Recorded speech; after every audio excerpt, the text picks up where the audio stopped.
Olá a todos, amigos, convidados e assinantes do canal. Obrigado por acompanharem os episódios, as transmissões ao vivo e agora a nossa conversa com o blogueiro Denis Eliseevich. Denis, seja bem-vindo. Olá, Alexandre. Vamos tentar entender o que está acontecendo, em que estágio estamos. Todos os analistas falam sobre alguma grande transição, uma virada, enfim, vamos falar sobre tudo em ordem.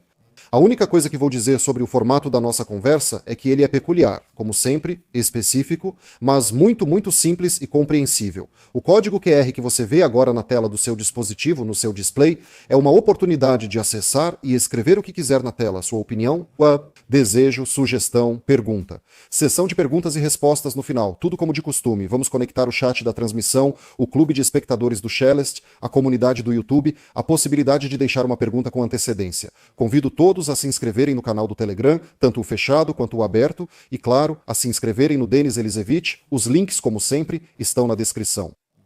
Vamos começar com a enquete da transmissão de hoje no chat da live. Vote e veja os resultados ao final. Você acredita em um futuro europeu promissor para a Ucrânia após a guerra?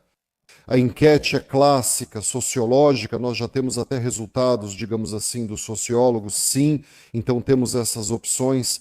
Sim, depois da guerra vamos viver melhor. Não, depois da guerra vai ser ainda pior. Tanto faz para mim, desde que não haja guerras e que esta acabe. E mais uma opção, sim, mas nos territórios sob a Federação Russa será melhor do que nos territórios que ficarem sob Kiev. Enfim, essas são as opções. As opiniões se dividiram, pois a questão é multidimensional e fora do comum. Vamos começar por aí, já que a sociologia aponta queda brutal na fé dos ucranianos em um futuro melhor, de 10 a 12%. Você acredita que depois da guerra as coisas vão melhorar e onde?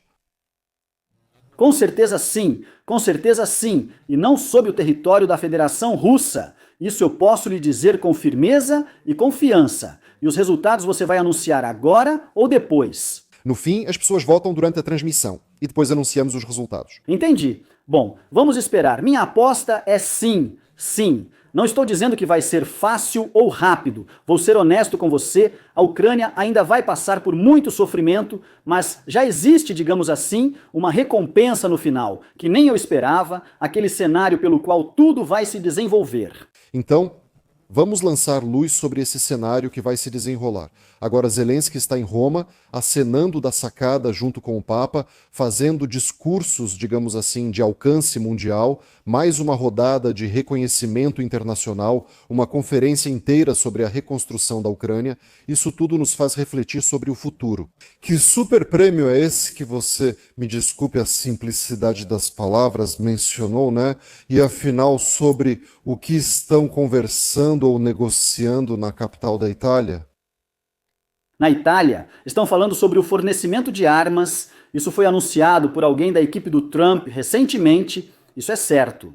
Outro sinal que notei. Na foto com o presidente da Itália, Zelensky voltou a usar a roupa verde-oliva. Ele já vinha optando por looks mais pretos, mas agora retornou ao visual anterior. Então, sobre a premiação, claro, estou dando a minha interpretação, porque pessoalmente gosto e acho que combina comigo. Patriotas exaltados e apoiadores da Rússia não vão gostar, para mim é igual. Então, neutralidade armada no formato austríaco, nada de OTAN. Também não haverá adesão à União Europeia, haverá uma cooperação estreita em algum status especial, mas não como membro, é isso. Língua russa e língua inglesa, o inglês em todas as grandes cidades, o russo também em todos os lugares. E provavelmente, espera, não sei como será de júri, mas de fato haverá federalização e até mesmo, dentro da nossa composição, haverá autonomias. Alguns territórios terão o formato de autonomia. Esse é o futuro, sem mais discriminação, nada disso. Se isso continuar, a Ucrânia deixará de existir, sobrando só 4 ou 5 regiões. Mas continua, não é, Denis? Por enquanto sim, mas entre o fim de agosto e início de setembro, eventos políticos vão se desenrolar rapidamente em torno de Zelensky e Yermak, talvez até antes no caso de Yermak. É surpreendente. Já vemos sinais iniciais, mas é só o começo, o principal ainda virá. Hoje, o ex-conselheiro de Trump, Vance Cortes, publicou mais um artigo contra a Ermak.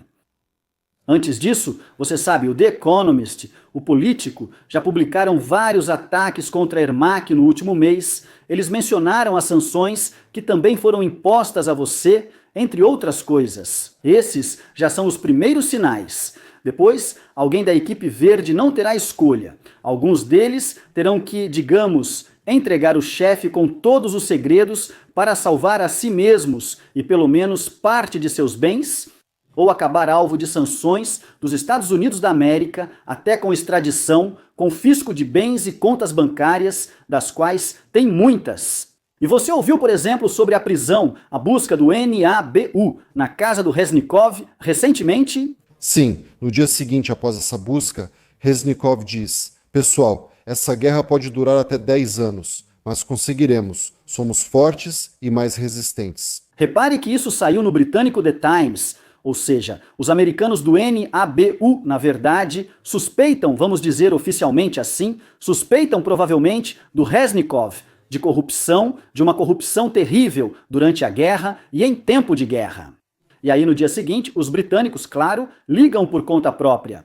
Senhor Reznikov, por favor, nos dê uma entrevista. O senhor é uma pessoa tão maravilhosa. De repente, ficamos muito interessados em saber quanto tempo a guerra vai durar e queremos perguntar isso justamente para o senhor, sim. Gosto de como formularam isso para o Reznikov, que acredita que vai até 2030 ou 2035, se não me engano. E o Reznikov vai para a guerra e sua família e filhos? Ou ele só faz eventos sobre negociações? Eu vi esse banner, o anúncio. Bom, isso aí dá para ficar maluco com isso. O país todo ri, chorando com ovos a 17, e o cara diz: deixa eu te ensinar a negociar. Escreve logo, vou te ensinar a comprar ovos por esse preço. Isso já é uma zombaria com as pessoas, um desprezo. Aqui também tem um ponto muito interessante. Há várias reflexões e opiniões nos bastidores sobre isso. Primeiro, o que vem à tona e ganha publicidade no espaço público é inegável. Todo mundo ficou surpreso. Ucrânia, canal ucraniano. Acho que é o Kiev 24, aquele canal, sabe, desses canais de informação que agora transmitem para o país inteiro. Eles trocaram pelo Telemaratona e ficaram só esses canais locais que ocuparam um nicho de informação. Faz sentido, né? Sim. Ninguém se opõe muito, mas ao menos ocuparam algum nicho ou gênero de alguma forma. Sim. Se manter à tona, ou seja, na forma sim, mas na essência há questões, mas na forma são canais de informação, assim, regionais. Aí entra o consultor político bem conhecido, Sergei Gaidai, e solta umas verdades pesadas. Diz que Ermak precisa ser trocado urgentemente, que ele é uma ameaça à segurança nacional, fala isso abertamente. E quanto mais rápido, melhor, em resumo, salve o país? Sim, demita Ermak. Isso é algo absolutamente novo no espaço midiático ucraniano, totalmente controlado, e até mesmo a crítica ao Ermak, a crítica ao governo, a crítica às decisões, como aquelas esquisitas da Bezuglaia, ou não tão esquisitas, mas também um pouco, digamos, fora da realidade dos comentaristas, tudo isso ainda é visto como estando sob o controle do sistema. Mas aqui soa algo realmente antissistema. Então parece que o ex-assessor Vance abriu essa brecha. Sim, você me surpreendeu, não vi essa declaração do Gaidai. Esse é o canal Kiev do Klitschko, municipal? Então, primeiro, isso é uma aprovação do Klitschko. Bem, isso significa que lá foi tomada a decisão, talvez, de já ir para o confronto direto, algo que o Klitschko sempre evitou. Ele sempre, aliás, eu o critiquei por isso, ele se interessava unicamente por política, meio que de lado, tipo, vou para a Alemanha, digo que o Zelensky é ditador, volto e fico em silêncio. O Gaidai também não faz nada por acaso. Esse cara a vida toda serviu alguém, esse é na verdade o trabalho político dele. Até pouco tempo, não sei se você viu, o canal anônimo do Petrova ameaçou ele no Telegram, que o Serviço de Segurança da Ucrânia deveria cuidar de você, que você é um agente russo, coisas assim. Mas o Gaidai continua, ou seja, alguém permitiu. Bem, você sabe, a administração Trump disse ao Zelensky, não sei exatamente quem, mas disse off the record para tirar o Ermak.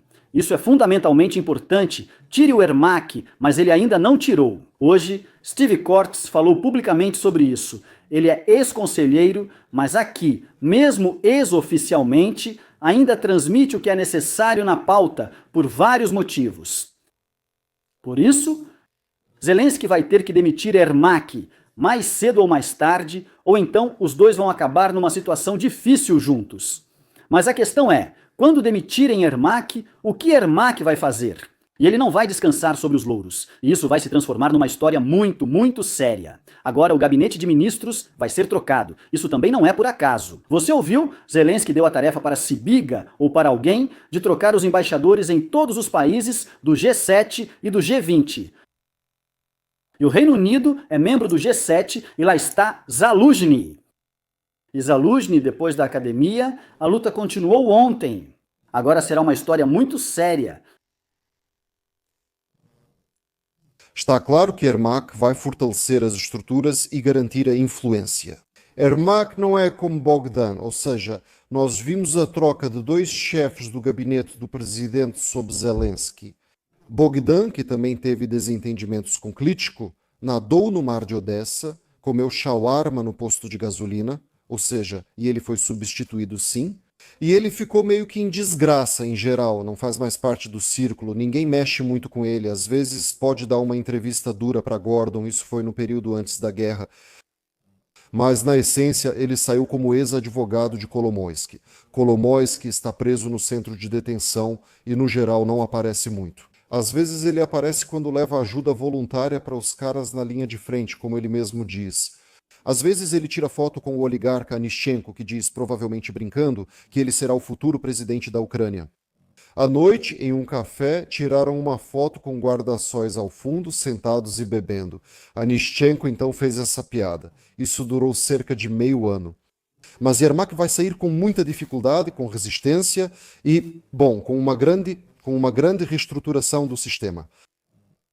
O Yermak pode sair de forma amigável, deixando, digamos, sua influência para trás.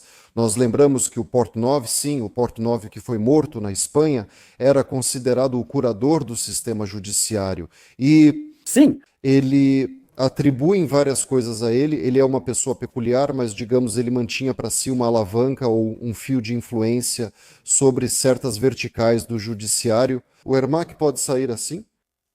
tenho certeza de que esse é o cenário que prepararam e talvez já esteja sendo debatido no gabinete do presidente. Faremos isso para agradar Trump, sua administração e os americanos. Recentemente, um funcionário importante do Ministério das Relações Exteriores disse "Nom damos sanche po gerosomos". O sobrenome dele é Tiki. Ele afirmou: negociamos em Istambul sem intenção real de paz, apenas para evitar acusações dos americanos de falta de vontade diplomática. Aqui vai ser a mesma coisa. Vamos tirar o Yermak de júri, que, aliás, de acordo com a Constituição, não é responsável por nada mesmo. Ninguém o escolheu, nem eu, nem você, nem os espectadores, nem qualquer outro cidadão da Ucrânia. Mas, na prática, vão ser as pessoas dele lá, por exemplo, vamos colocar um aliado dele como primeiro-ministro, distribuir outros em cargos importantes, e aí o Yermak vai ser um verdadeiro cardeal cinzento. Tenho certeza absoluta de que eles vão seguir por esse caminho. Isso já funcionou várias vezes, mas com Trump não vai colar. Por quê? Do jeito que você falou, tenho certeza que vai ser assim. Por que com o Trump não vai funcionar? Porque o Trump pode aguentar por causa da política em algumas situações, mas quando a paciência dele acaba, as ações vão ser completamente diferentes. Agora, quem sentirá isso é o Putin. O Zelensky já sentiu antes, mesmo em pequenas coisas, e já está exausto. Existe o Trump global, a administração do Trump, até o final do mandato dele, vai fazer mudanças muito grandes no mundo. E agora tudo isso vai começar. Mas novamente vamos analisar de forma sóbria Trump e suas palavras e ações. O problema com o Irã não está resolvido. Não está resolvido. Israel de repente diz: se for o caso, vamos bombardear de novo as instalações nucleares porque eles lá não estão terminando nada. Já mudaram para esses Houthis. Os Houthis também, digamos, são caras de respeito, vamos afundar navios, também bombardear, enfim, é assim que está, né? Em Gaza nada está dando certo, embora, claro, Wittkopf tenha dado esperança, disse que na próxima semana, de repente, lá Sim. haverá um cessar-fogo de 60 dias, mas na verdade tudo está indo bem de qualquer forma. Ou seja, entendemos que esse prêmio Nobel pela resolução da questão do Oriente Médio, quero dizer, da guerra Irã-Israel, bem, é uma história inflada. Isso é só o Bibi Netanyahu vindo puxar o saco, na verdade, de fato, nada acabou. Só que todo mundo meio que se afastou. Mas a Ucrânia e a Rússia não vão se afastar, porque existe território, fronteira, ameaças, forças, interesses, serviços secretos, no final das contas, inclusive os britânicos. Vamos por partes. Então, Trump, agora Netanyahu, quando ele chegou ontem, quer dizer, não ontem, nesses dias em que ele teve esses encontros importantes, foram tomadas várias decisões importantes. Quero dizer logo aos espectadores, não esperem soluções simples e rápidas para situações muito complexas, especialmente geopolíticas. Isso não acontece assim. Sim, às vezes políticos fazem declarações marcantes, como agora vamos resolver tudo, mas na verdade é um processo complicado e eles sabem disso. Por isso, a questão de Gaza será resolvida, mas não tão rápido quanto desejam. Quanto ao Irã, Trump segue a Realpolitik, ou seja, durante seu governo, ele não derrubará diretamente um governo estrangeiro, mas criará condições externas para que forças internas iniciem o conflito e, no fim, os Estados Unidos apoiarão e ajudarão. Foi isso que aconteceu com o regime dos ayatolás. Ele vai cair no ano que vem. Mas os Estados Unidos observam, ficam de olho em como as forças internas vão agir. Aqui em Washington mora um príncipe do Irã, vocês sabem disso muito bem. E então? Ah, isso não vai dar certo, não vai dar certo. Bem, espere um pouco. Sim. Esse príncipe ficou irritado e deixou de seguir tanto o Trump quanto o Netanyahu e todo mundo no mundo, porque, bem, usaram ele, balançaram ele e depois enfiaram de novo debaixo do banco. Então, desculpe. Sim, há outras forças e outra ala lá. É igual a situação com a Ucrânia. Eles estão esperando algum movimento de dentro. Trump não precisa de um Irã democrático mais do que os iranianos. Assim como uma Ucrânia democrática ou a ausência de guerra não são mais importantes para ele do que para os ucranianos. Isso não será como com os democratas da Agência dos Estados Unidos para o Desenvolvimento Internacional, que intervieram na política interna, derrubaram governos e assim por diante. Eles agem de forma um pouco diferente, é só preciso entender isso. Até o fim do mandato de Trump, o regime dos ayatolás cairá. Eles serão os primeiros. Zelensky, Lukashenko e Putin também sairão do poder até 2029. Funciona assim, então não há pressa com o Irã. Sim, porque muitos provavelmente gostariam disso lá, ou talvez não gostariam, mas esse resultado ainda não foi alcançado publicamente. Mas os primeiros passos foram dados. Haverá mais bombardeios, tenho certeza disso. Não é o fim. Veja, tudo isso seria bom se não tivesse começado um bombardeio realmente feroz contra a Ucrânia, daqueles como se tivessem perdido o controlo. Claro que estão mentindo para nós, para aqueles ucranianos dizem, vejam, drones interceptadores, vejam, 728, isso é um anti-recorde, isso é realmente sério, é um passo enorme à frente em relação aos armamentos e bombardeios. Só de pensar, 728 alvos, mas derrubaram 718, você acredita? Ou seja, antes disso voavam, digamos, eu só lembro dessas estatísticas, acompanho, às vezes publico, quando é interessante, no canal do Telegram, por exemplo, voavam 150 mísseis, aí não derrubavam nada, ou derrubavam metade, com sorte. Sério? Aqui, imagina, 97% de eficiência da defesa aérea. Estão fazendo milagres graças aos drones interceptores. E tudo isso é jogado pra gente. É claro que os alvos atingidos não estavam na área urbana, então quase ninguém pôde filmar com o celular, tudo em segredo, tudo encoberto, mas o prejuízo acontece toda vez depois desses ataques. Além disso, os militares dizem pra gente, olha, 1000 ataques, tudo certo, vamos sobreviver, está tudo bem, e as pessoas acreditam nisso. Por quê?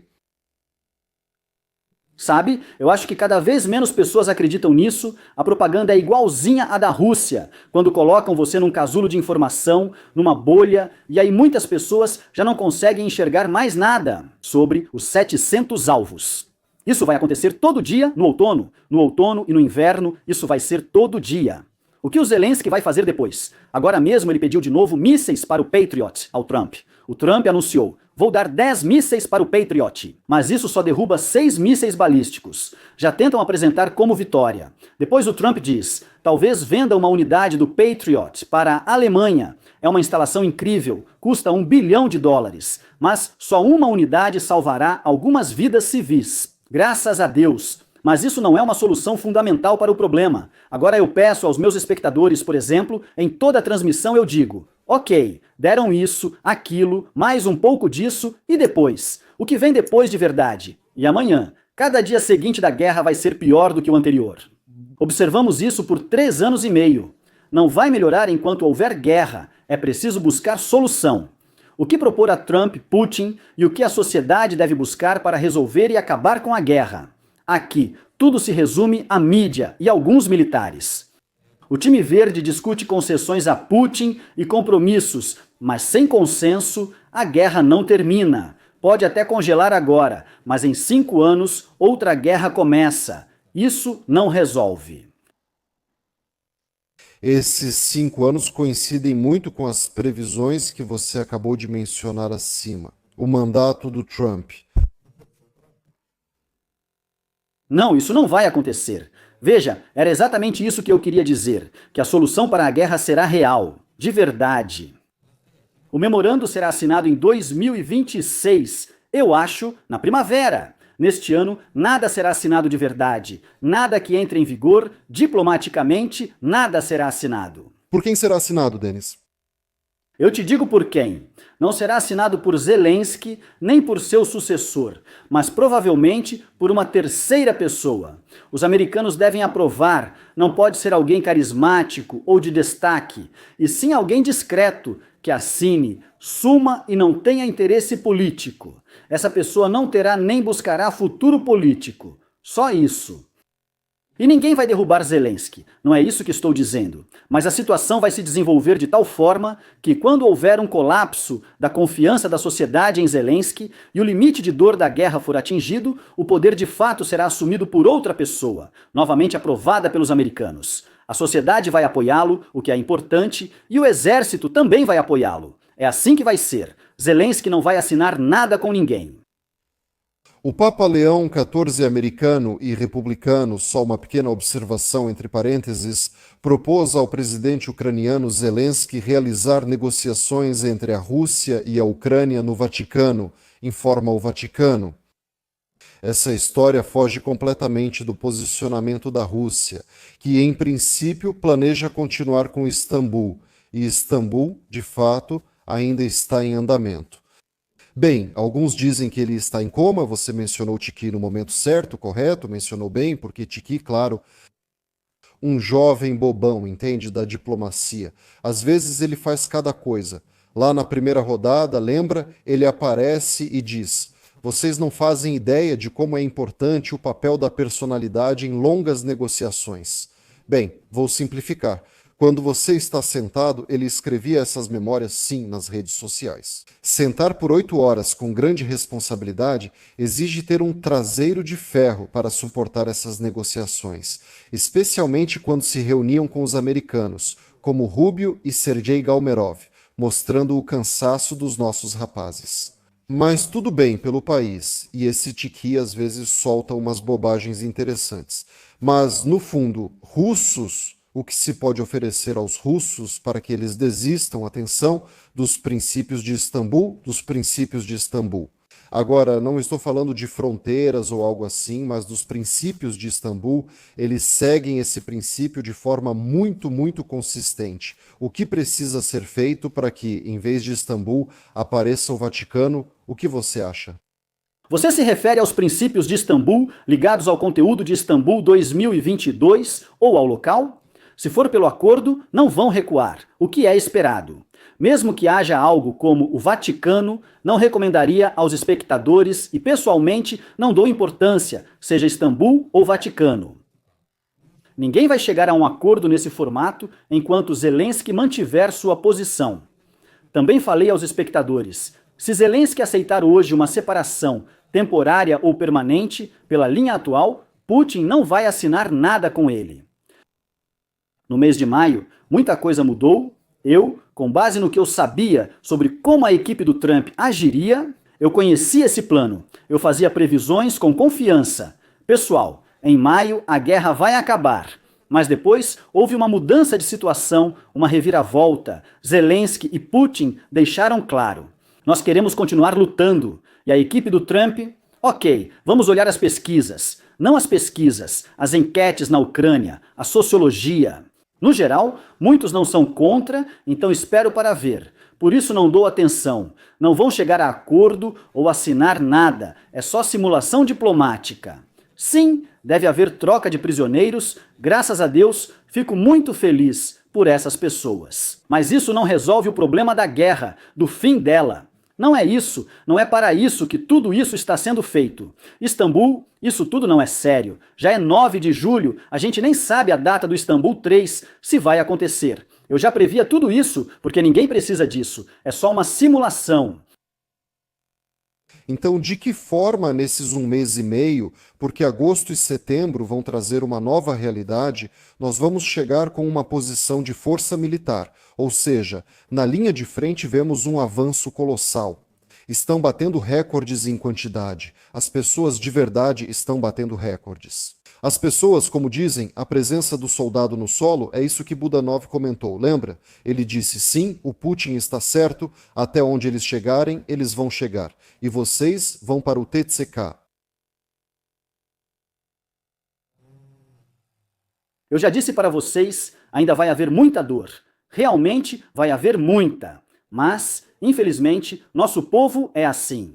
Precisa, eu já digo isso há meio ano, bater a cabeça toda, pisar em todos os rastelos e só depois tirar algumas conclusões. Muitos hoje, eles dizem às pessoas, vamos, vamos, vamos. Eu faço uma pergunta, se os Estados Unidos pararem de fornecer armas, se acabarem esses contratos do Biden, que ainda estão em vigor, e fecharem a torneira da ajuda financeira, inclusive a Europa, o que acontece depois? Não, assim não dá, a Europa vai ajudar. Eu até vi uma pesquisa dessas na rua, em um dos canais. Todas as pessoas têm certeza de que a Europa vai ajudar. A Europa tem que ajudar. Isso é uma posição infantil. Eu estou falando sério. Mas tem outro lado. Vi que você sorri às vezes, entendo que é profissional e não quer. Posso sugerir, se você tem, e certamente tem convidados habituais, com pontos de vista opostos, faremos um debate sob sua mediação para que expressem o que seus espectadores talvez queiram me dizer. E vamos fundamentar essa posição. De jeito nenhum, a Ucrânia não vai viver sob o mundo russo. Ela não vai viver sob o mundo russo. Eu não sei quais territórios vão permanecer com a Ucrânia, não estou pronto para prever, as ameaças são muito sérias, mas a Ucrânia não vai viver sob o mundo russo. Isso é a única coisa que posso garantir. Olha, veja, esse conceito, tudo isso, também são apenas clichês puramente propagandísticos. Você entende do que estou falando? E aqui eu não quero entrar em discussão, tipo, bom, o Elisevich fala assim, o Shellest ou algum outro convidado. Bem, sobre o que você está falando agora, fala de outro jeito. Todo mundo conhece esse clichê, mas não entende as formulações do mundo russo que também está em desenvolvimento. Eu tenho isso claramente definido. E isso é muito importante. Além disso, está se desenvolvendo segundo o modelo capitalista, sim, por esse modelo, é absolutamente assim. Muitos de vocês lembram daquele período em que Maga era comparada com o mundo russo moderno. Maga, Santa Maga, agora parece estranho. Quem comparava? Quem comparava? Os apologistas do Partido Democrático, principalmente durante a campanha eleitoral. São idiotas, porque ouvi-los, não me importo, são zumbis. Estamos falando sério. Você pergunta sobre o mundo russo? Vou explicar. Por exemplo, Artyom Dmitruk está em Londres processando a Ucrânia, certo? Sim. Por que ele foi para Londres? Porque lá existe o direito britânico, por exemplo. Vocês não têm convidados com um programa de reformas. Eu tenho um e apresentarei em breve, com detalhes, incluindo a transição para o direito britânico. Artyom Dmitruk quer processar conforme a lei britânica em um tribunal justo, num país democrático e seguro, mas grava um vídeo dizendo: eu sentaria na porta do gabinete do Putin, se pudesse. Defende unir a Santa Rússia Tríplice com Putin e Lukashenko. Por que Artyom Dmitruk não foi direto para Belarus ou Rússia? Defendo valores pró-americanos, moro nos Estados Unidos da América e saí do regime de Zelensky porque me identifico com esses valores. Artyom Dmitruk mudou-se para a Grã-Bretanha, onde concordo sobre o serviço de inteligência militar. 6. E serviço de inteligência militar. 5. Lá existem valores históricos semelhantes aos dos Estados Unidos da América e muitos recorrem ao Tribunal de Londres. Mas Artyom Dmitruk não fez isso e ainda há outras pessoas lá. Não estou dizendo isso como uma crítica a você, estamos apenas discutindo a situação. Então, vamos ser honestos, porque as pessoas que apoiam abertamente o mundo russo, Artyom Dmitruk foi o primeiro a dizer abertamente: eu sou a favor do mundo russo. Porque ele não vive nesse mundo russo, para começar. Escute, vamos ser, se já estamos sendo tão francos, então vamos ser honestos. De onde vieram esses 300 bilhões de ativos russos congelados no Ocidente? E onde, até agora, as esposas e amantes dos oligarcas russos se vestem? Então vamos falar dessa forma também. Eu estou te dando esse exemplo. A Rússia, sim, está mais próxima do Ocidente do que a Ucrânia agora. Apesar de todas as sanções, eu quero dizer, em termos de estilo de vida, não em relação à Ásia, não à China, que disse que não vai deixar a Rússia perder, mas sim ao Ocidente. Eles simplesmente esbarram nesses impasses de valores sobre os quais você falou muitas coisas e as pessoas ficam quebrando a cabeça, inclusive seus destinos. Esse era o meu argumento. Não sei se você planejou esse tema, Alexandre, mas teremos que aprofundar mais nisso. Então, sobre os oligarcas, se você não se importar, claro, sobre os oligarcas, eles são participantes e sujeitos da economia global, por isso o dinheiro deles estará no Ocidente, porque eles precisam do dólar, do euro, precisam dos mercados. Eles fizeram muitos IPOs nas bolsas ocidentais. São empresas públicas e assim por diante. Todas as esposas deles estão lá, todos os filhos deles estudam lá, porque isso já é um elemento de adaptação e hipocrisia. Ganho dinheiro com Putin, mas quero que meus filhos vivam lá. O que dizer? A filha de Putin possui uma galeria e expõe artistas anti-guerra lá. E eu me pergunto, isso é um protesto contra o pai ou é hipocrisia?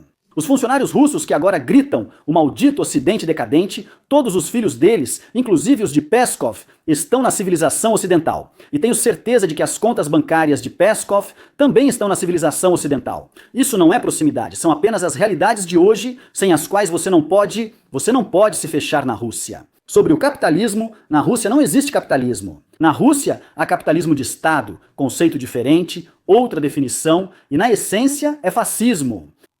E por que fascismo? Se pensarmos assim, capitalismo de Estado equivale a fascismo. E onde está o fascismo?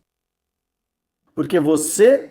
Espere, quando você usa essas palavras, explique simplesmente. Eu não estou discutindo se essa é a sua opinião. Tudo bem, mas onde está o fascismo? Veja, quando Trump impõe tarifas em qualquer um, o que é isso? Calma, isso é política. Avisaram com 1 mês de antecedência e depois vão negociar um acordo. Esse é o rosto real do capitalismo e seus valores. E quando as empresas, as que saíram da Rússia, são substituídas e a Rússia se fecha, usando substituição de importações, mas só por alguns países que receberão sanções de Graham. Se esse instrumento for dado ao Trump, vocês chamam de fascismo. Explique o termo fascismo econômico. Não é econômico, mas capitalismo de Estado, que em sua essência é igual ao fascismo. Sim, por quê? Porque é alguém como um czar, neste caso um presidente, aqui é o Zelensky, lá é o Putin, que também queriam fazer capitalismo de Estado na Ucrânia. Esse é totalmente o modelo do Putin. Você pega para si todas as áreas-chave sob controle estatal, as mais lucrativas. No caso da Rússia, são os recursos minerais. As coisas menores ficam para esses pequenos peixes viverem. O Estado não vai abrir cafeteria ou restaurante. Embora seja preciso dizer que, em Moscou, muitos restaurantes, praticamente todos, são financiados por algum parasita ligado à Rosneft, à Gazprom e assim por diante. Você diz que a Rússia se aproxima do capitalismo e que a capital reflete isso, típico de ditadores. Criar capitais impressionantes. Admito que nunca estive lá e nem irei. Moscou é incrível. Talvez eu vá depois que o regime de Putin acabar. Moscou é uma supercidade, com estradas ótimas e muito dinheiro. Tucker Carlson esteve lá e elogiou Moscou. São Petersburgo também é magnífica. Mas, fora isso, as coisas não vão bem. E o que significa fora isso? Bem, outras cidades menores. Não, veja, você está comparando com quem bem? Com o quê? Com a América? Bem, você começou a comparar com MAGA e com a América. Sim, quer dizer, com a América? Sim. Quer dizer, na América... A América é vista como símbolo do capitalismo, certo? Certo, mas por que Nova York é suja? Blogueiros reclamam, andam e cospem nas ruas. O que é isso? Parece ser a capital do mundo. A grande maçã, não tem ninguém para limpar? Não, olha, Nova York é suja, em Nova York tem mendigos, em Nova York tem viciados, é a mais pura verdade. Concordo totalmente com isso. Em Nova York, você tem todos os seus direitos graças a esses idiotas. Em Nova York e Los Angeles, onde passei muito tempo no ano passado, está um desastre. Estive lá em 2012, era outra Los Angeles. E Califórnia e São Francisco estão um caos. Esses mesmos idiotas, por isso digo que os democratas são zumbis, causaram isso. Isso não faz parte dos valores ocidentais, é um período histórico com idiotas que levaram a essa situação. Em Nova York você tem todos os direitos, mas na Moscou limpa e arrumada, se criticar Putin, simplesmente deixa de existir. E Tucker Carlson, de quem eu esperava mais, só elogia. Comprei mais barato no supermercado que metrô, comparem com Nova York. Sim, é limpo, mas Tucker Carlson seria morto ou preso em 5 minutos lá. Essa é a diferença fundamental. Pode ser assim direto? Claro? E na Arábia Saudita é capitalismo? Quer monarquia agora? Sim, há elementos do capitalismo lá. E lá você pode dizer uma palavra contra o príncipe herdeiro? Acho que não, acho que não. Bem, ou seja, veja, agora nós só estamos... Sim, eu não sou um vilão. Você admite que na Rússia há uma monarquia? De fato, sim. Bem, tipo, é um império, sim, imperialismo, claro, ou seja... Não, bem, se você admite que na Rússia há uma monarquia, então não há mais perguntas. Claro, você pega meio que a civilização ocidental e esses conceitos e depois pega o Oriente Médio. É uma vida separada, um mundo à parte.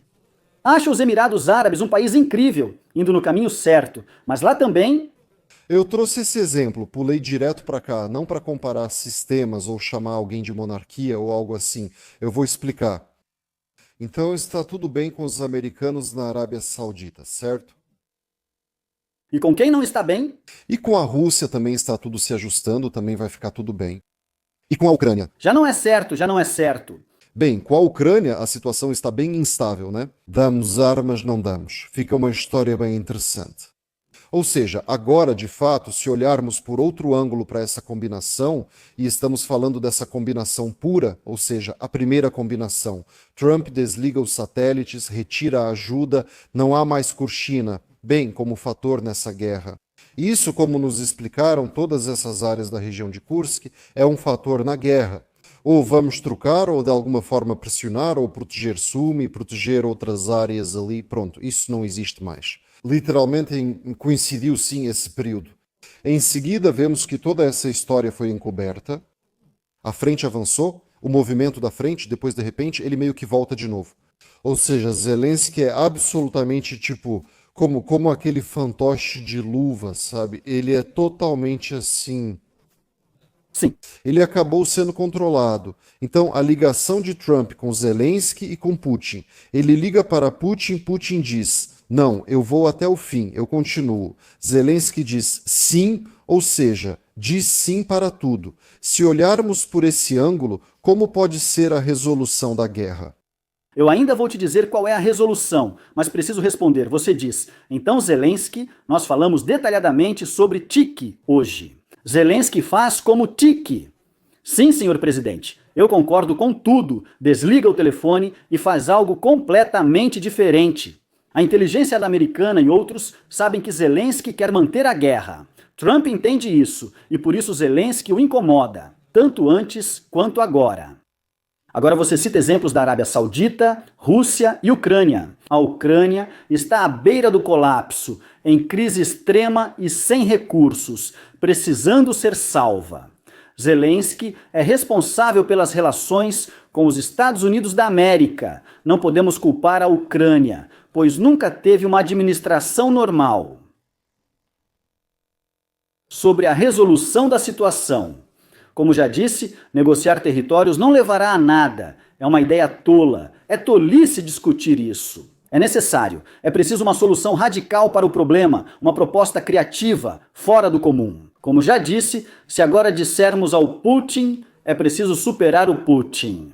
Por exemplo, para superar Putin, era necessário tornar o russo segunda língua oficial quando ele exigia isso. Encurralamos dizendo, ok, o russo é oficial. Em outras questões também, era preciso federalizar. Ele não pensa nem sonha nisso, mas nós sim. Isso o coloca em situação difícil e nos dá trunfos para usar. Ou seja, nós fazemos uma proposta. Tudo bem, desnazificação, proibimos sob pena criminal as suásticas, todas essas coisas ruins e tudo mais. Essa é a solução do problema. Podemos negar o quanto quisermos, e eu não gosto quando dizem que há fascismo na Ucrânia. Na Ucrânia não há fascismo, na Ucrânia isso foi alimentado por certos clãs, financiado para que fosse um fascismo profissional, para usar isso para inflamar a guerra. Ontem vi um vídeo de 2008 de uma figura conhecida, que agora é muito midiática e quer ser presidente. Nesse vídeo, ele fala sobre a Batalha de Krut e dizia sonhar em repeti-la. Pois é, aí estão as batalhas que queriam. 2025, o país está destruído. O ponto é, precisamos de outra solução que ninguém menciona. Isso de, nós damos uma parte de Kherson para vocês, uma parte de Zaporígia, mas isso tudo não significa nada, não leva a lugar nenhum, não resolve o problema global. É preciso resolver esse abscesso de uma vez por todas. É permitido falar russo na Ucrânia? Na Ucrânia é possível ter opinião própria? Hoje o voluntário Prítula diz que é preciso tirar os direitos dessas pessoas, vocês devem ter ouvido. Vi sim. Falam em tirar o direito de eleger e votar. Outros sugerem retirar a cidadania. Isso é preparação. Veja o que vem do manual do Pinchuk, Agência dos Estados Unidos para o Desenvolvimento Internacional, estão planejando algo. Precisamos decidir. É permitido ouvir música russa? Posso me apresentar de casa em Kiev como faço agora ou não? Pela Constituição e lei pode, mas na prática vão te matar ou prender.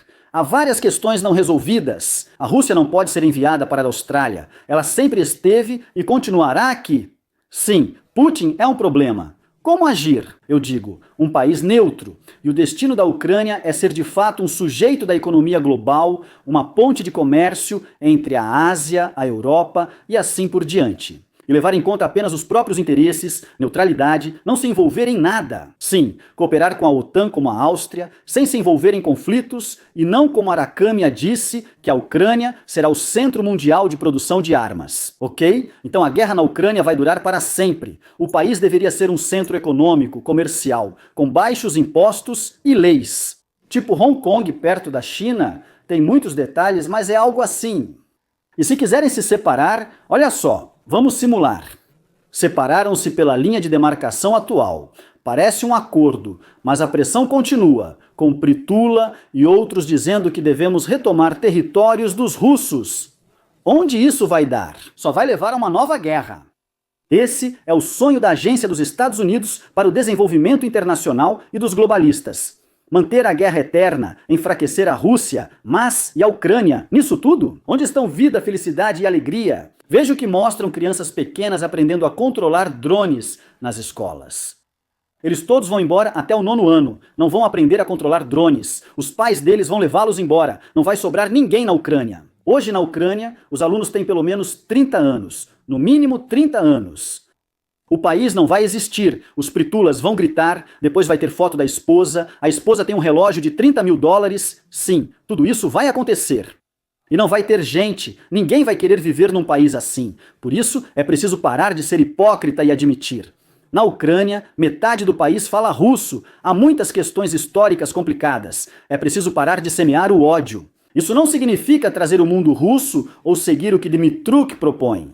Somos neutros, negociamos com todos e não somos amigos da Rússia. Os primeiros anos serão difíceis, mas teremos que negociar em algum momento, pois essas são as condições do mundo moderno.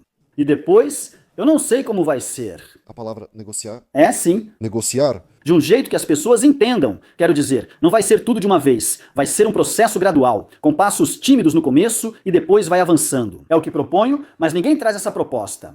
Sim, porque está no meio. Agora, qual é a situação? Você vê? Apesar de toda a artificialidade da guerra, ela realmente é artificial. Por que é artificial? Porque, digamos, de um lado e do outro, e aqui não tem como discordar, são pessoas da mesma origem, alguém pode dizer origem pós-soviética, né? Uma origem com uma certa história comum, uma história comum. As mentalidades, eles são parecidas. Existem diferenças, mas no geral são parecidas. Esperteza, criatividade, todo mundo ria, tirava sarro, por exemplo, dos drones, tipo da rede contra drones, né? Mas depois quem escreveu?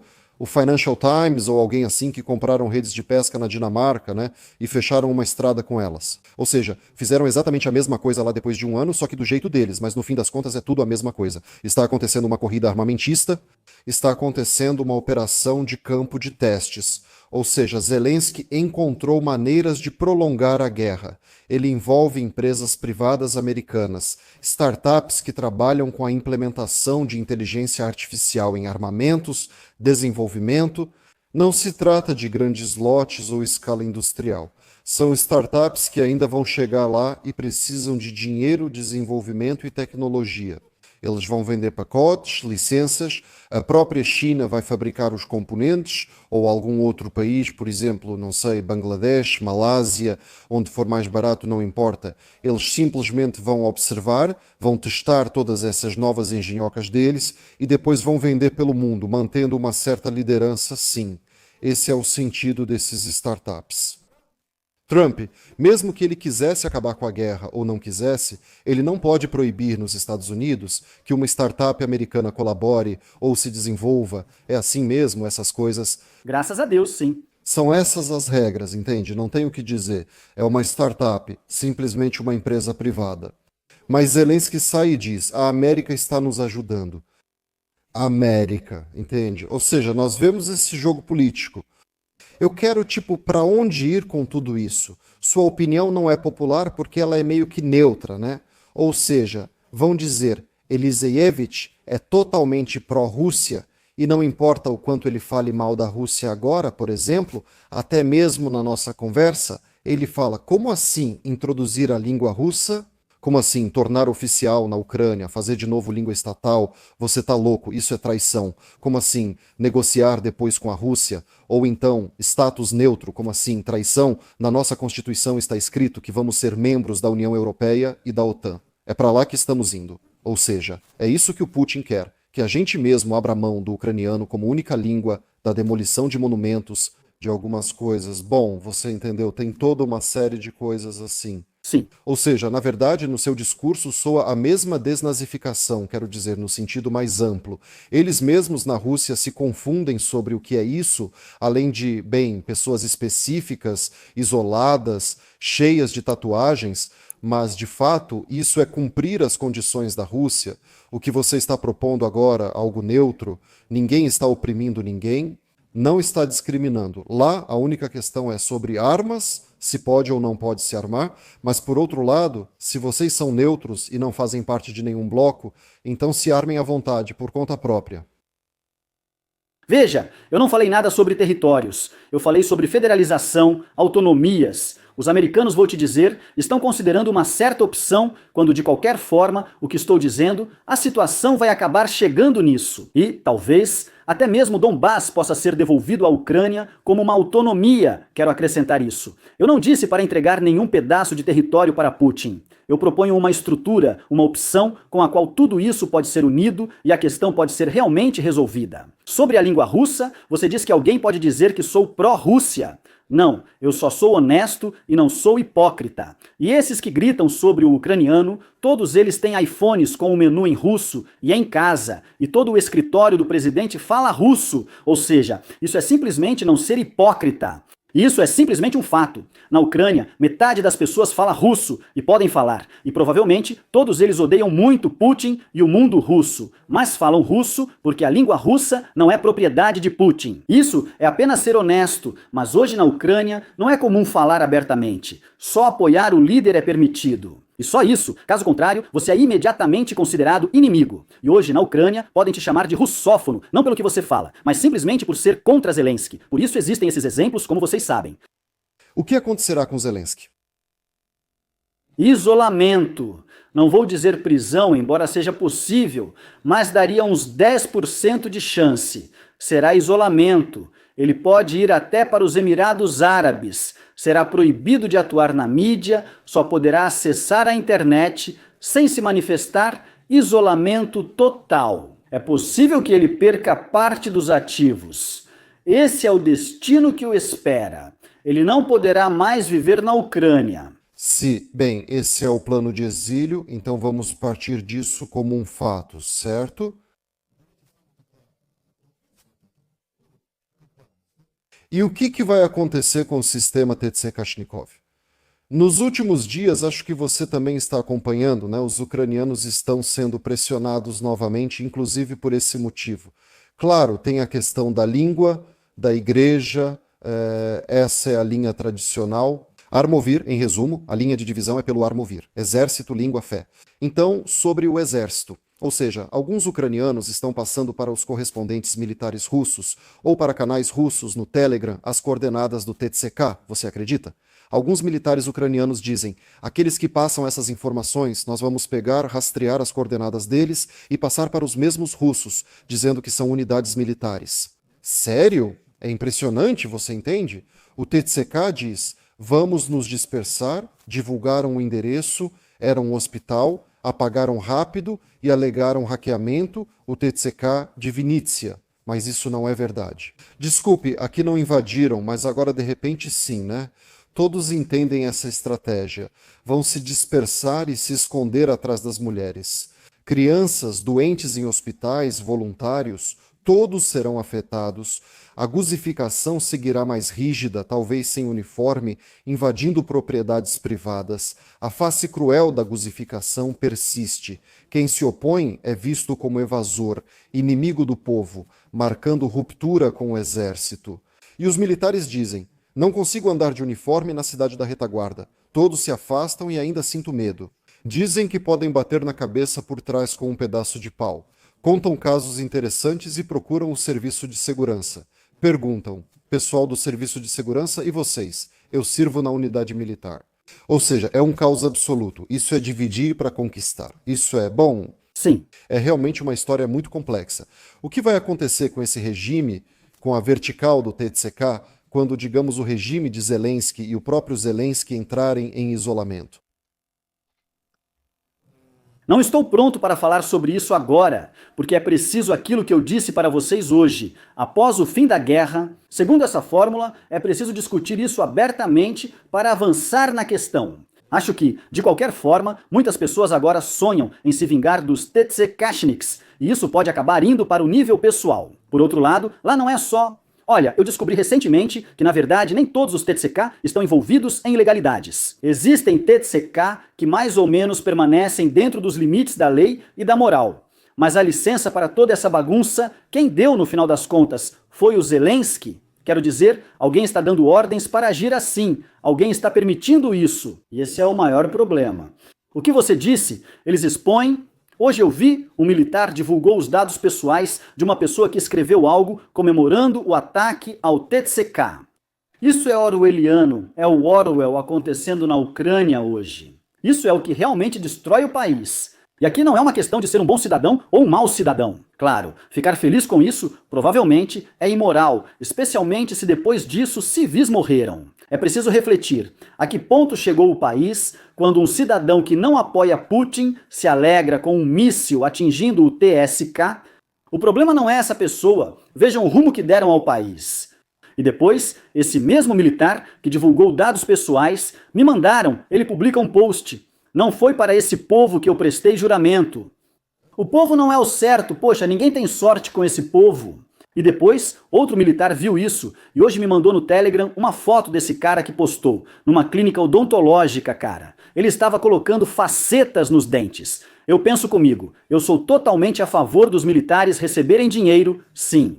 Denis é militar, está lutando. Se morrer amanhã, estará sem facetas, sem entender como é, com esses vasos sanitários. Claro. Mas isso é uma permissão. Essa é a essência da questão. A essência é que durante a guerra, no caos, eu sou alguém e estou ganhando dinheiro. E se houver democracia e paz, então provavelmente na sociedade, na hierarquia, eu vou estar mais abaixo. Isso é chá. Não digo que todos sejam assim, mas hoje de manhã observei esses casos horríveis. Se um militar diz, não jurei a esse povo, calma, o povo não mudou quando você jurou. Isso é tudo, é o fim. E dizer que essa estrutura, como afirmou Pritula, o voluntário, já está desmoronando, não está mais viva. Isso não pode levar ao sucesso. Quando menciono federalização, você diz que vão me chamar de russo, mas afirmo que é possível integrar a civilização ocidental também. Sim, parte neutra da civilização ocidental. Isso que fazem não é civilização ocidental nem mundo russo, é outra coisa. Veja onde chegamos. Bem, novamente vamos deixar para o julgamento do espectador a questão da civilização ocidental e do mundo russo. O que eles têm em comum, o que é diferente? Essa é uma discussão filosófica interessante. Porque eu tenho certeza absoluta, assim que... Aliás, vocês já ouviram falar de Piotr Pavlov, certo? E do Macron também. Sim. Macron, aí vem o Barro, ministro das Relações Exteriores, e fala: sanções duras, acabar com tudo, setor de petróleo, etc.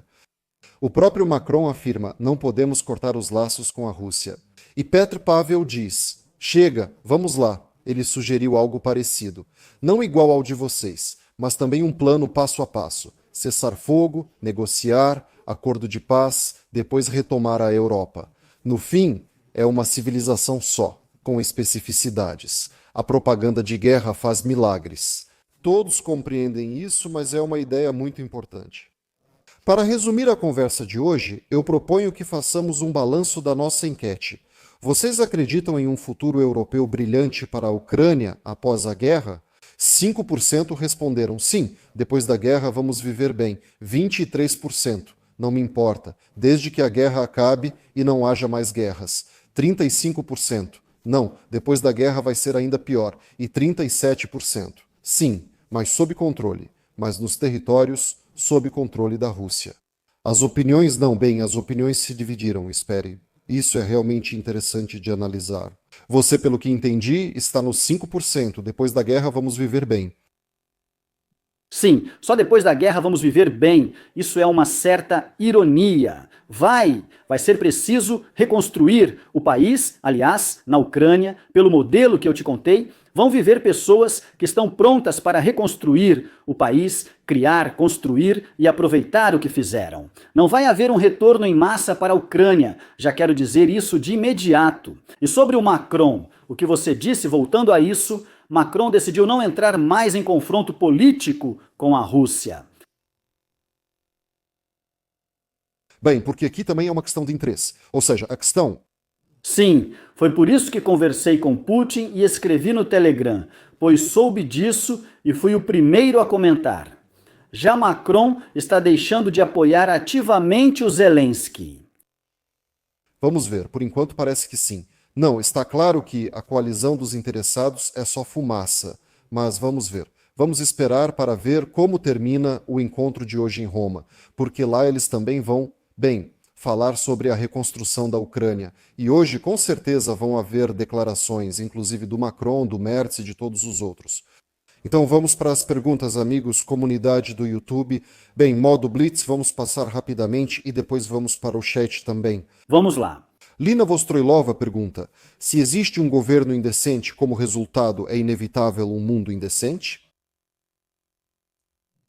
Não.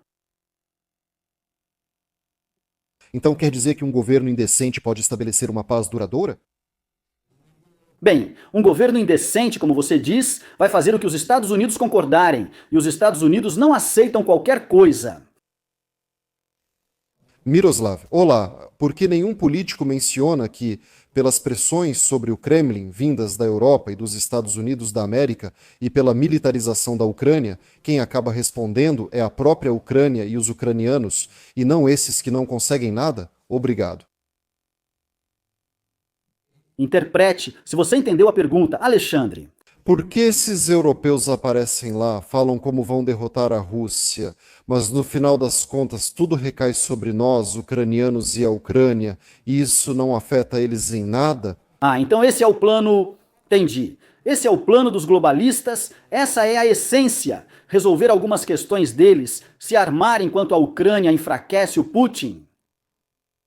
Piotr pergunta: Zelensky está novamente na Europa, com Macron, Merz, Starmer e outros. E nós, e não só nós, sabemos muito bem o que todos eles vão dizer. Eles repetem isso todas as vezes. Você não acha que todos esses encontros deles são puramente rituais, como ontem quando levaram o Macron para passear em Windsor? Sim, esses encontros com Merz, Macron, o Starmer, que logo deixará de ser primeiro-ministro na Grã-Bretanha e não decidirá mais nada, são apenas rituais. Eles não podem agir diferente agora, não podem recusar Zelensky, por isso continuam com esses encontros. Isso já não faz mais sentido. Sergei esclarece. Na Noruega, todas as maiores empresas, bom, eu não consigo pronunciar, mas enfim, petróleo e gás, transporte de petróleo e gás, Norsk Hidrometalurgia, Estatais também. todas são estatais. Na Noruega é capitalismo ou fascismo? Sabe, as pessoas que querem assim que respondam a uma pergunta. Por que em 33 anos a Ucrânia tem 3.500 estatais, enquanto aqui, mesmo com guerra e destruição, não temos isso? Então, por que é assim? E na Ucrânia também tudo o que é maior é administrado pelo Estado, que respondam à pergunta: por que é ineficiente? Por que a guerra? Somos um país pós-comunista, diferente da Noruega, por isso não podemos adotar o modelo deles. Há 33 anos estamos nisso, só mudam os sobrenomes, mas as estatais continuam. Continuamos pobres e corruptos. Essas empresas estatais na Ucrânia causam a corrupção. Tudo deveria ser privatizado, inclusive as estradas. Javier Milei, na Argentina, privatiza 9.100 quilômetros de estradas e fechou o órgão equivalente ao Ukravitodor. Tudo isso são esquemas para lavagem de dinheiro, para ganhar dinheiro, para roubo. Essa é toda a essência, e não ficar andando em círculos por mais 40 anos. Uma usuária pergunta: seu convidado realmente acredita que a Rússia não percebe que o Ocidente não luta por democracia, mas quer apenas os recursos russos de graça? Isso é lavagem cerebral. Nem quero discutir com esse tipo de pessoa. Isso é lavagem cerebral. Querem tirar da Rússia. Quem atacou a Rússia nos últimos anos? América, OTAN. Quem mais? Onde há pelo menos um precedente, pelo menos um pedacinho de terra russa, nem sei, 1 grama de terra russa sendo tomada. Onde isso aconteceu? A Ucrânia depois da guerra? Sim, bem, durante a guerra. Então provavelmente foi a Rússia que atacou a Ucrânia. Sobre o que você está falando? Você está falando sobre Kursk? Kursk, sim, sim. A gente tirou algum recurso deles, tipo mineral? Isso foi uma aventura fracassada do Zelensky. Um erro total. E isso foi durante a guerra. Pergunta: como vocês viveram sob a terrível democracia do Biden se ele supostamente destruía a América e o grande trampolim veio salvá-la, mas a população dos Estados Unidos da América estava mais satisfeita com os democratas? Escreve Ruslan. Ruslan nunca esteve na América, não sabe nada sobre isso. Ele está sentado na Rússia e sabe tudo sobre a América. Na América, diferente da Rússia, não há monarquia e nem Trump nem Biden decidem tudo. Aqui existe um equilíbrio de freios e contrapesos, esse sistema, um judiciário independente, honestamente, e muitas outras coisas. E o Senado. Por isso aqui não decidimos assim. Sob Biden, a democracia teve nuances. Bloquearam as contas do Trump nas redes sociais e abriram processos criminais falsos. Isso é uma vergonha e exceção à regra. Aham. As palavras do Trump sobre Biden destruir a América, iniciar guerras comerciais com economia fraca, a China é mais forte que a América, sem necessidade de falar em ditadura. Que ditador terrível é esse Xi, cujo legado e cuja população está satisfeita com tudo. A maior economia mundial. A maior economia do mundo são os Estados Unidos da América, com 27 trilhões de dólares. A China tem 19, quase 20. Esse é o primeiro ponto.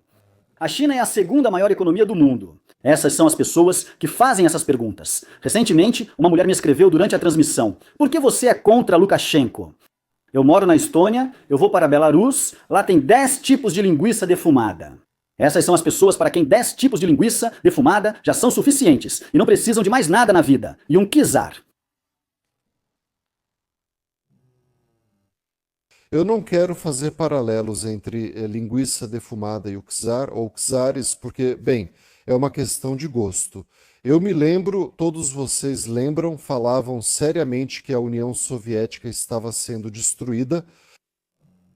Diziam que foi destruída por causa de jeans e chicletes, essa era a versão ideológica. E como tudo era abundante e maravilhoso no Ocidente, depois que a União Soviética se desfez, basicamente os recursos foram redistribuídos e divididos, e a Europa, na verdade, foi criada em cima desses restos gordos, inclusive do bloco pós-soviético, quero dizer, do Pacto de Varsóvia e assim por diante. Gleb, boa noite, uma pergunta para o convidado. Denis, li seu canal no Telegram. Parece que em outras plataformas você defende a paz, mas como você a imagina se o seu Telegram está completamente impregnado de russofobia e servilismo ao Trump? A Ucrânia deveria negociar com os Estados Unidos da América em vez da Rússia? Já hipotecaram recursos naturais e terra? Agora água e ar serão os próximos? Não, não vai ter nada de água e ar. Eu escrevo no Telegram exatamente o que eu falo. Veja como é curioso? Para uns, sou russofóbico, para outros, russo. Essa é a dificuldade da minha situação. Alexandre, tudo isso é igual. O que devo responder para eles?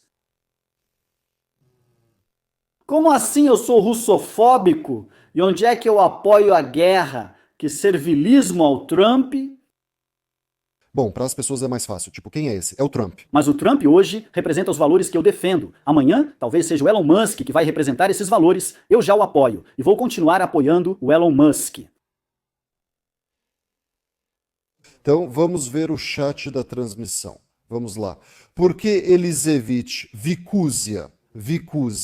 Por que Elisevich espalha essa narrativa absurda de que só Moscou vive bem na Rússia? Ele não consegue pesquisar no Google outras cidades russas com mais de 1 milhão de habitantes no mesmo nível de Moscou, e as demais não são piores.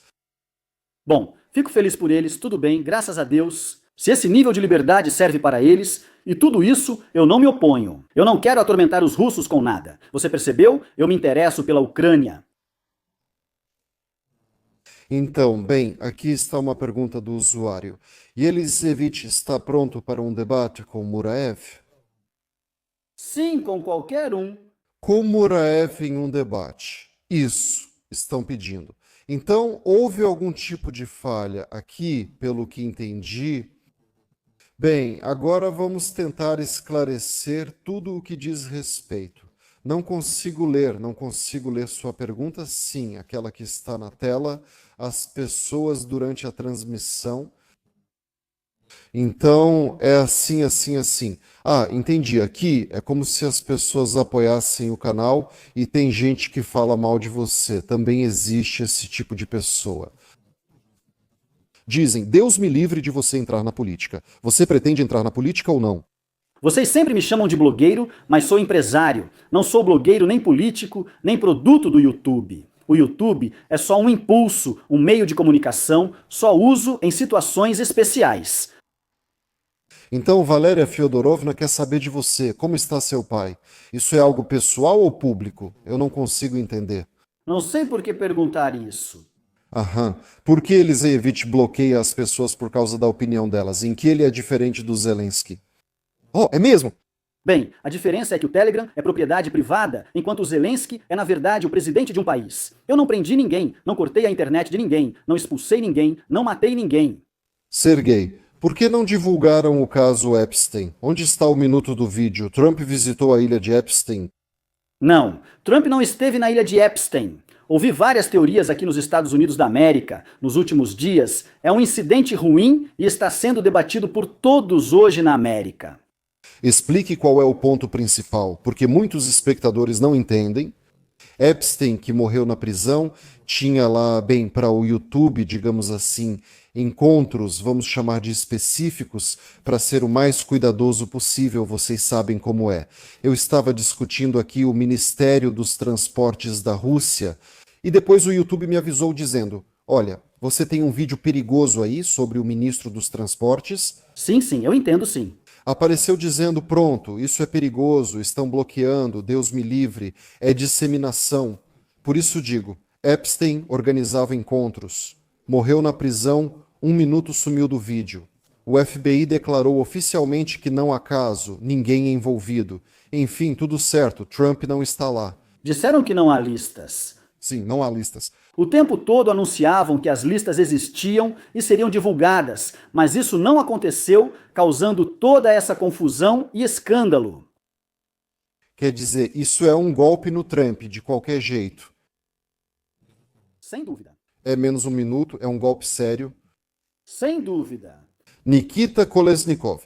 Por que Elisevich acha que todos os países do mundo precisam de uma santa democracia? A mentalidade dos estados é diferente, isso não serve para todos. Concordo totalmente, 100%. Mas eu não estou tentando mudar, por exemplo, a Rússia. Só não ataquem os vizinhos e pronto. Vivam lá, até podem reconhecer oficialmente a monarquia. Eu não sou contra isso. Essa é a escolha deles, não a minha. Aham, certo, certo, certo. Estão perguntando sobre os impostos que sufocam, os impostos sufocam o empreendedor nos Estados Unidos? Os impostos não são tão altos. Muitos só veem os números e não entendem as nuances. São elevados, mas não catastróficos como na Europa. Aqui não tem imposto sobre valor agregado, isso é o mais importante. Por favor, pergunte. Até quando e por quantos anos mais o maldito soviete vai continuar jogando porcaria nas nossas calças? Isso refere-se ao soviete ser bom ou ruim? Não posso dizer. Também não sei, então não posso responder. Então, aí está outro paradoxo. As pessoas escrevem no chat, o convidado não é interessante. Aqui a Helena escreve, o convidado é interessante. É assim que vivemos, ou seja, é isso. Obrigado por reagirem e escreverem. Não fiquem em silêncio. É preciso argumentar, tipo, expressar e defender, digamos, seu ponto de vista, né? Absolutamente. Tentar debater. As plataformas foram criadas justamente para isso, para que possamos falar mais ou menos livremente, mesmo sob sanções, outras restrições, usando VPN e tudo mais. Por que os opositores de Macron estão morrendo em massa? Perguntam para você. O que você acha sobre isso? Bem, se estão morrendo no sentido figurado, falam da Le Pen? Ela ainda não disse sua última palavra. No sentido literal também, no literal. Teve uma pessoa que sabia algo sobre o Macron. Recentemente houve uma morte brutal lá também, então... Perdi algo, mas na Europa os direitistas vão vencer, isso é certo, e o Macron não dura muito. Yaha, o que você tem a dizer sobre os ucranianos que deixaram o país? Nada de ruim, é uma escolha pessoal de cada um. Eu, como capitalista e libertário, rejeito qualquer tipo de coletivismo e sou totalmente a favor do individualismo. A vida de uma pessoa pertence somente a ela mesma. Sim, amigos, muito obrigado a todos pela discussão, pelos comentários interessantes, digamos assim. O governo ucraniano atual está focado na busca de benefícios e na venda dos recursos do país, o que o impediu, na ausência de guerra, de se vender como um instrumento para destruir a Rússia, ou seja, exatamente o que está fazendo agora. Provavelmente, sem guerra não interessa aos filósofos. Não havia o objetivo de se vender para lugar nenhum. Zelensky tomou um rumo, mas depois foi cooptado, comprometido e mudou de lado. É isso, foi assim que aconteceu. Obrigado a todos pela participação nesta transmissão ao vivo. Denis, agradeço pelo tempo e reflexões. Obrigado pelo convite. Cuidem-se, desejo luz e bondade a todos. Até breve. Até logo.